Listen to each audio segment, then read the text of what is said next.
bersama dengan Mulyadi EU, Alfi dan kawan-kawan.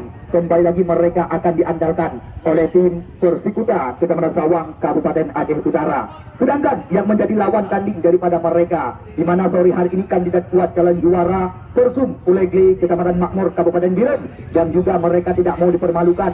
Mereka juga akan menurunkan beberapa pemain-pemain jempolan seperti alumni PON Aceh yang pernah sukses di PON Papua, Syakir Darkashi. Ditambah lagi sore hari ini dengan Rehan Kori, penjaga gawang Agus Ri, Sultan dan Aulia Rahman kembali lagi akan diandalkan oleh tim Persum Ulegle Kecamatan Makmur Kabupaten Biren. Wajar kami menunggu dan menanti kedatangan Anda penonton setia kami, karena kami menyadari tidak ada Anda kami juga tidak ada arti. Bagi Anda penonton yang telah datang, baik Anda tifosi daripada tim Persum Ulegle Kecamatan Makmur Kabupaten Biren, maupun Anda pendukung setia dari tim yang bermarkas di Kecamatan Sawang Kabupaten Aceh Utara, Anda sengaja datang memberi dukungan kepada tim Persikuta, maupun Anda penonton netral yang sengaja datang sore hari ini meninggalkan kegiatan menyaksikan pertandingan tepat di hari ketiga putaran 8 besar. Anda membawa kendaraan baik roda 2 maupun roda 4, langsung dapat Anda parkirkan di tempat yang telah kami sediakan, dan segera Anda bergegas menuju petugas loket kami.